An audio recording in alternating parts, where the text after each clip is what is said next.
እግዚአብሔር አምላክና እትለዋ እታ አቦ ሕሙማት አቦ ጽጉማት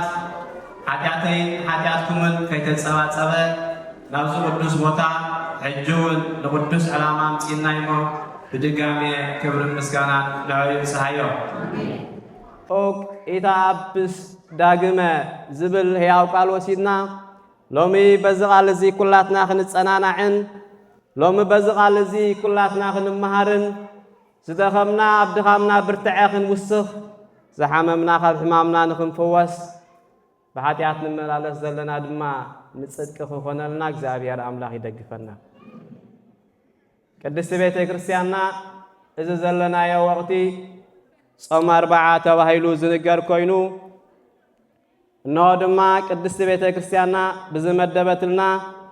ነዘን 8 ሰናብቲ ናይ ቤተ ክርስቲያንና ዝኾነ ሊቅ ቅዱስ ያሬድ በሓቂ ናይ ቤተ ክርስቲያንና ጠዋፍን ብርሃንን ዝኾነ ቅዱስ ኣቦ ብድሰራዓልና መሰረት ሎሚ ራብዒቲ ሰንበት በፂሕና ኣለና። እዛ ራብዒቲ ሰንበት እንታይ ተባሂላ ትፅዋዕ? መጻጉዕ ተባሂላ ትፅዋዕ ማለት እዩ። ስለዚ ጾም ካብ ንጅምር ድማ 4 ሰንበት ከይድና ኣለና። መዓልታት እናወሰኸ ይኸይድ ኣሎ ጾም ካብ ንጅምር እሞ መዓልታት ድሕነት እውን እናብዛሕና ክንከይድ ብዙሕ መዓልታት ናይ በረኸት መዓልቲ ንኽንገብሮ እግዚአብሔር ኣምላኽ ይፅዋዓና ኣሎ ማለት እዩ። ስለዚ ኦቅ ኢታኣብስ ዳግመ ተጠንቀቕ ካብዚ ዝኸፍእ ከይመጻካስ ደጊምካ እንታይ ኣይትግበር ኣይተኣብስ ዝብል ቃል ኢና ክንመሃሃር ማለት እዩ። መጻጉዕ ክንብል እንከለና ዝሓመመ ዝደወየ ዝለመሰ ክኸውን እንከሎ ነገር ግና ንኽርዳእና ቅድስቲ ቤተ ክርስቲያን ብሰለስተ ነገር ጌራ ተረድእ። እቲ ቀዳማይ ደረጃ ሕሙም ኮይኑ ምናልባት ኣነ እውን ከተሪኹም ንሰዓል ሓሚም ኣለኹ እየ ሕጂ ተራ ሕማም ኮይኑ ሰሙን ወርሒ ዝጸንሕ ሕማም ንብሎ ማለት እዩ። ካብ ሓደ ሰሙን ክሳብ 5 ዓመት ዝጸንሕ ሕማም ድማ ደዌ እንዳበለት ትነግረሉ ማለት እዩ። ካብ 5 ዓመት ክሳብ 38 ልዕሊኡ ዘሎ ዓመት ድማ መጻጉዕ እንዳበለት ትነግሮ ማለት እዩ። እምበኣር ዝሎሚ ንመሃረሉ ዘለና ሰብኣይ ን38 ዓመት ኣብ ዓራቱ ዝደቀሰ ናይ እግዚአብሔር ኣምላኽ ምጽባይ ወይ ከዓ ምምጻእ ዝጽበ ዝነበረ ሓደ ሰብኣይ እዩ ማለት እዩ። እዚ ሰብኣይ እዚኣ ቅድስቲ ቤተ ክርስቲያንና መጻጉዕ ኢላቶ ዘላ ምናልባት እዞም ኩሉ እዚኦም ንኣክል ህዝቢ ደቂ እግዚአብሔር በዛ ሓይደ ኃጢአተኛ ሰብ ክንመሃር ይግባእ ድዩ? ንምንታይ ያኸ ቅድስቲ ቤተ ክርስቲያንና በዚ ዕለት እዚ ካብዞም ኩሎም ቅዱሳን ኣቦታትና ነዚ ኃጢአተኛ ሰብ ዝነበረ ንእግዚአብሔር ኣምላኽ እኳ ኣብ ዕለተ ዓርቢ ክጸፍዕ ዝኸኣለ መምሃሪ ክትገብረልና ክኢልና ኢና ክንሓትት ንኽእል ኢና። ነገር ግና ኣነ ንስኻትኩም ዳ ብዓይንተይን ብዕንትኹምን ነዚ ሰብኣይ ሓጥእን መጻጉዕን ኢልና ንነግረሉ ኣለና እምበር ኩላትና እኳ ካብታ ኣዳም ኃጢአት ካብ ዝገብርእሲ ኩላትና እንታይ ኢና ነርና ማለት እዩ? እንታይ ነርና? መጻጉዓን ኢና ነርና ማለት እዩ። ኩላትና ዝሓመምና ሰባት ኢና ነርና። ኩላትና ዝተደነስና ሰባት ኢና ነርና። ኩላትና ንእግዚአብሔር ኣምላኽ ዘይንፈልጥ ሰባት ኢና ነርና። እግዚአብሔር ኣምላኽ ሕያው ኣምላኽ ግና ኩላትና ትኽስ ዘብል ኣምላኽ ዓራትካ ደሰክም ኣምላኽ ግና ሓፍ ኣቢሉ ካብ ሕማምኩም ሓዊኹም ኣለኹም ኢሉ ኣብ መስቀል ብምውዓል ካብ መጻጉዕነት ኣውፂእና ማለት እዩ። ክብሪ ንእግዚአብሔር ኣምላኽ ይኹን። ስለዚ እዚ ሰብኣይ እዚ ን38 ዓመት ዝኸውን ኣብቲ መደብ ኣብ ቤተ ሳይዳ ቤተ ሳይሊ ቤተ ምሕረት ዝተባሃለ ኣብ ኢየሩሳሌም ቦታ ምምጻእ ናይ እግዚአብሔር ይጽበ ነይሩ። ሓደ መዓልቲ እግዚአብሔር ኣምላኽ ክበጽሓኒ እዩ ብሰባት ገይሩ እሞ ክመሓር ዝብል ሓሳብ ዝነበሮ ሰብ እዩ። እግዚአብሔር ኣምላኽና ጎይታ ኢየሱስ ክርስቶስ ኣብ ዘመነ ስጋዊኡ ናብ እንዳ ዕብዳን ኣይከደን፣ ናብ እንዳ ስኽራን ኣይከደን፣ ናብ እንዳ ሓጣን ናብ እንዳ ቀረስቲ ይኮነን ከይዱ ነፍሲ ወከፍ መዓልታት ምስ ሕሙማን ይውዕል ነይሩ፣ ምስ ዝደኸሙ ይውዕል ነይሩ፣ ምስ ኃጢአተኛታት ድማ ናብ ምንጻህ ይምህር ነይሩ፣ ንዝሞቱ እውን እንታይ ይገብር ነይሩ ማለት እዩ? የተንስእ ነይሩ። ስለዚ እዛ መዓልቲ እዚኣ እግዚአብሔር ኣምላኽና ናብ ሓደ ዝሓመመ ሰብኣይ ከይዱ ኣብቲ ቦታቱ ብዙሓት ተሓመሙ ሰባት እዮም ነይሮም፣ ብዙሓት ዝደወዩ ሰባት ነይሮም። ስለዚ እግዚአብሔር ኣምላኽ ኣብቲ ቤተ ሳይዳ ብምኻድ نخلهم حمومات بمحلاف معالتها تصبخها بزع جزية بتسفات تصبز نصعها صنعها سبايا ينايخا بمبال نابتي مساقو زنبرو بوتا خويدو 38 عامت كمز حمامه فليتو كتحاوي تدلدي خايله حتيتو زغرم كوي بحساب نكون كتحاوي تدلدي خايلو مچم حدا 38 عامت زحمامه سبا يكونن نحنت سمون كو حميمنا انت دارينا نغزابير املاك ساعك انديكم نمارو كلاتنا نفلطينا كان زارسن تجرنا كو እግዚአብሔር አምላክ እንታይ ገረየልና ዘማረርና አዚና ብዙሓቲና ስለዚህ 38 ዓመት ካብ ዓራት ዘይንቀሳቀስ ሰብኣይ ክትሓውት ደልዲ ኃይል እንተ ተሓቲቱ እንታይ ክምንስ ከም ዝኽእል ንኹላትና ዝጠፋአና አይኮነን መልስ እንታይ ይኸውን ዘሎ ወይ ይኸውን እግዚአብሔር አምላክና ግና ከምዝናተይ እናታትኩምን ዝሓስብ አምላክ ስለዘይኮነ ናይ ናጽነት አምላክ ስለዝኾነ ደጊሙ ድማ በኃጢአቱ ባዕሉ እኳ ይሕውየኒ ኸይበልክዎ ይሕውየኒ زحويني لون خي مسكرون فقادنا توشيدو ريخمو سماين مدرن زفتر እግዚአብሔር አምላክሲ ነዘም ክጻጸ ዝኾነ ፍጥረታቶስ እንታይ ገብረና ማለቱ ፍቃድ ይሐተና من يخمز خماي كمز خماقاتكم لومي نلعلي زول فقاد زحتت هيومو እግዚአብሔር አምላክና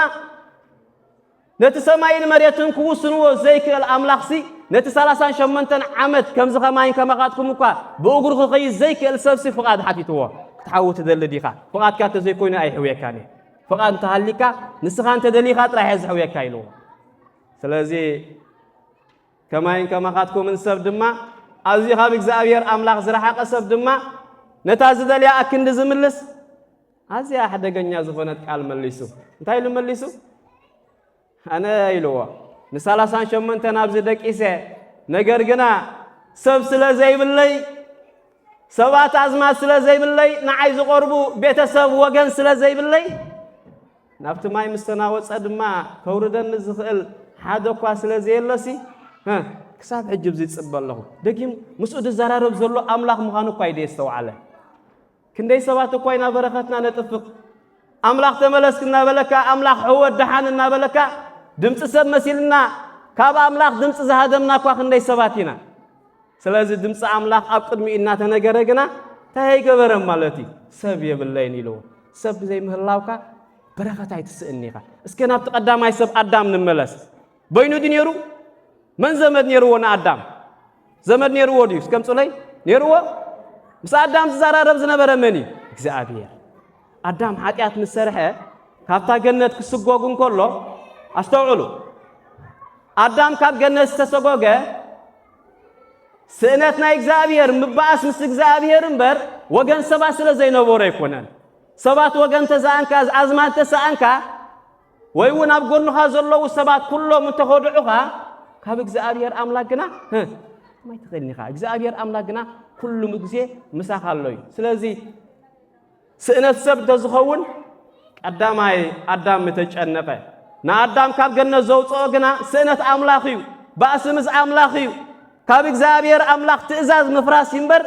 مسب مبعث ويك أنا تنعوز فترلو هوان تبهي لازلا الساس الذي حق جزء يكونن الساس الذي حق جزء تريا مبزحتنا مقنيات أدم كاب جنة موساسي هوان يا أسحتاتهم هوان نتا السبلس لزبلة عطس بو مقنياتيو كاب جنة وزينا نبل بلكة انتقونا قنا أبزغنا استوعلا زقبانا إجزابير أملاك كابتم علت عسران كلتن فطرتات نايمت الرشتا فطرتو سب كبلن كله كلتا سبات يلنا يكوننا نزارب انتاي دعنا نبل هذا فطرت سبينا نبل أدامن هوانن ويك أزم كلاتنا دسعبنا أب أدام توكلنا انتاي زقبرنا ينا ماتيو حانت جزية بحلة عربي زيتا فطرنا حجد ما انتاي نقبر زلنا ينا مالتيو نولد زلنا سباتنا تاقم معالتا وانت تأميغنا يفطر الله يكون انتاي دا يولد الله مالتي سلازي هوان دما كاب عاسما أدام سلازخونا الزبدل وعلو أداميو مالتي سلازي أدام دما كالو السبا سلاز نبرو نزمادون نبيتا صبون آيتت سبين نگر گنا شكورو زجنبره گنا مسك زابير أملاك سلاز تبعسي استوعلا لنا مسك زابير أملاك انت تبعيسكا ካብ እግዚአብሔር አምላኽ እንተ ዳርሒካ ቦታ የብልካን መስዝማትካ እንተ ተባአስካ መስዝማትካ እንተ ፈንፈኑኻ ቤተሰብካ ኩሎም አይትኸውን ይኻን ተበሉኻ ግና እግዚአብሔር አለካ ማለት እዩ ስለዚ ናብቲ ማይ ዘብጽሐኒ ቤተሰብ የብለይን ኢልዎ እግዚአብሔር አምላኽ ብዛዕባ ዝመልስ ይመልሰሉ ነገር ግን ነዛ 38 ዓመት ዝጸረትካ ዓራት አልዕላ ኢልዎ አልዒልካ ድማ ተሰኪምካ እንታይ ግበር ኢልዎ ኪድ ኢልዎ ናይ እግዚአብሔር አምላኽ ወዓል ሕደር የብሉን ናይ እግዚአብሔር አምላኽ መድኃኒት ድሕሪ ድራር እዚኣ ውሓጣ ንጎም ዝተንሳኻ ድማ እዚኣ ተዋጋእ የብሉን ናይ እግዚአብሔር አምላኽ መድኃኒት ቀጥታ ድሕነት ናይ እግዚአብሔር አምላኽ ካብዚ ኸይትካ ንቱርክ ተሓከም ንግሪኽ ብጻሕ ዝብል የለን ናይ እግዚአብሔር አምላኽ ምሕረት ቀጥታ ተሲኻ ዓራትካ ተሰከም ፍርን እግዚአብሔር አምላኽ ይኹን ክንደይ ሰባት ዲና ሓሚምና ገልጠምጠም ዝበልና ክንደይ ሰባት ዲና ብገንዘብ ዝሕወ ሰብ ዘለዎ ኣብ ገለ ዓዲ ኾይዱ ተሓኪሙ ዝሓውድ መስሎ ክንደይ ሰብ ድዩ ስለዚ ናይ እግዚአብሔር አምላኽ ምርኩስ ናብ እግዚአብሔር አምላኽ ዝገበረ ሰብ ግና ቀጥታ ድሕነት ይዝረክብ የገርም እዩ ን38 ዓመት ዝሓመመ ሰብኣይ በሓንቲ ግዜ ንዓራቱ ክስከም ክኢልዎ እግዚአብሔር አምላኽ ዓራትካ ሒዝካ ኺድ ኩሉ ዝኹስኩስትኻ እውን ሒዝካ ኺድ ኢልዎ እዚ ኸረዳእና ዘሊ እግዚአብሔር አምላኽ ፈውሱ ድህበና ወይ ውናቱ ምሕረት ናይ እግዚአብሔር አምላኽ ብንዋይ ስለ ዘይትመን እዩ ኣብቲ ግዜቱ ዝነበሩ ምናልባት ኣብዚ ሕጂ ግዜ እኳ ዓለምና ማዕበለ ስለ ዝኸደት ሕክምና እውን እንዳሰልጠነ ስለ ዝኸደ ጠንቆልቲ ወይ ከዓ እዞም ፈለጥቲ ዝበሃሉ ሽዑኡ ሰባት እንተሓሚሞም ናብ ጠንቆልቲ ወይ ከዓ ናብቶም ፈለጥቲ እንተረኣ ኾይዶም እቶም ፈለጥቲ ነቲ ሰብ ዝኸውን ዘይከውን መድኃኒት ይብዎ እሞ ነቲ ንብረቱ ድማ ብምሉእ እንታይ እዮም ዝገብርዎ ነይሮም ማለት እዩ ይወርስዎ እዮም ነይሮም በቲ ኣዘራርባት ሲ ጠንቋላይ እንተ ዝኸውን ወይ ከዓ ፈላጥ እንተ ዝኸውን ሲ ንዓኻ ይሕውየካ ኣለኹ እሞ እዛ ዓራትካ ግን እንታይ ግበረለያ ነይራ ማለት እዩ ግደፈለይ ንዓያ ነይራ ማለት እዩ እግዚአብሔር አምላኽ ግና ዓራት ናይ ሓጣን ናይ ኮረንሳ ዓራት ናይ ጻድቃን እውን ዘይምና አምላኽ ስለ ዝኾነ ዓራትካ ተሰኪምካ ኺድ ኢልዎ ዓራትካ ተሰኪምካ ኺድ ኢልዎ ስለዚ ዓራቱ ተሰኪሙ ኸይዱ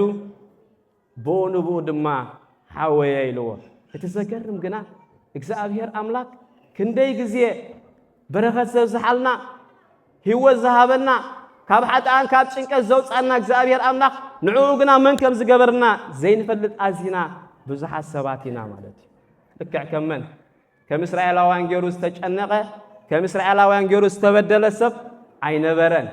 እንተኾነ ግና እግዚአብሔር አምላኽ ብምሕረቱ ጠሚቱ ካብታ ናይ ሓጢአት ምሳሌ ናብታ መዓርን ጸባን እተውሕዝ ምድሪ መሰብፅሖም ንሳቶም ንእግዚአብሔር አምላኽ ቀጥታ እንታይ እዮም ገይሮሞ ማለት እዩ ቀጥታ እዮም ክሒዶሞ ምኽሓጥ ጥራሕ ዘይኮነ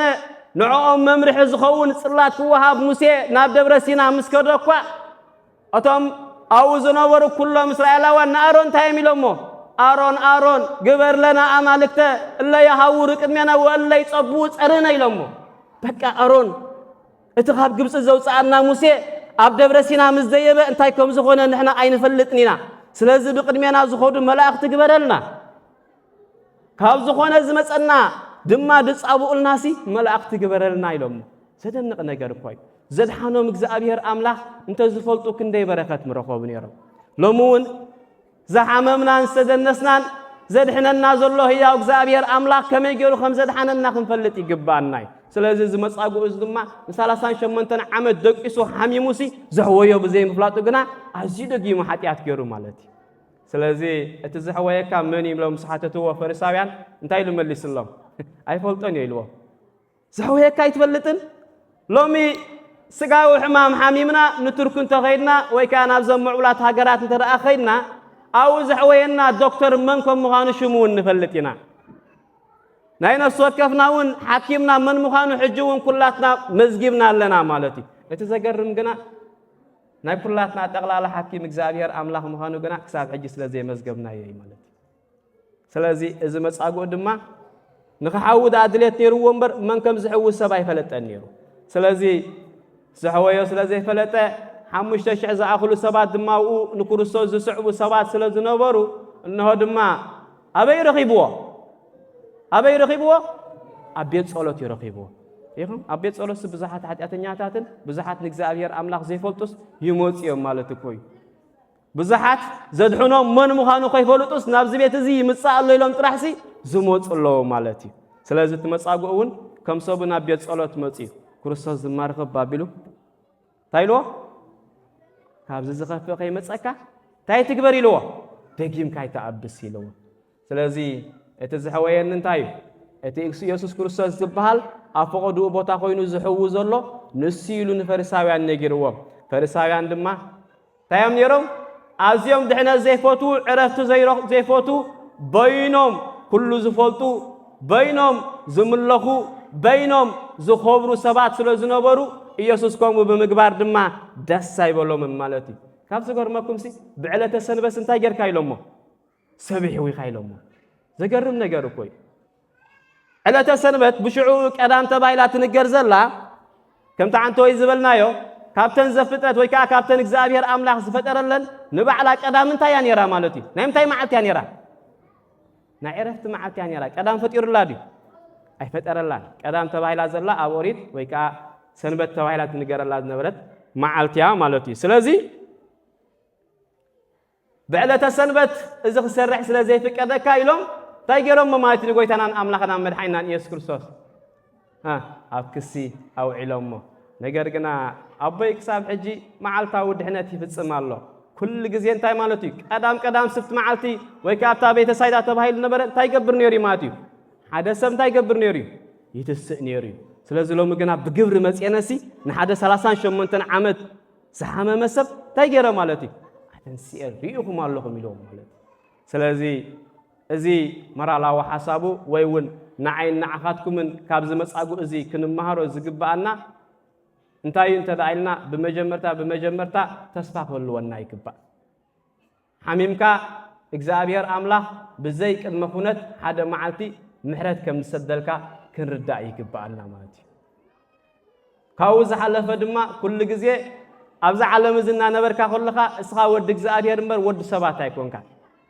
ስለዚ እግዚአብሔር አምላኽ ዳ ክህልወኒ እግዚአብሔር አምላኽ ዳ ምሳይ ክኸውን ኢልካ ክትሓስብ ይግባእካ እምበር ሰባት ደይብለይ እንዳበልካውን ንነፍስኻ ኩሉ ግዜ እንዳስቆርቆርካ እንታይ ክትገብር ኣይግባእካኒ ማለት እዩ ክትነብር ኣይግባእካኒ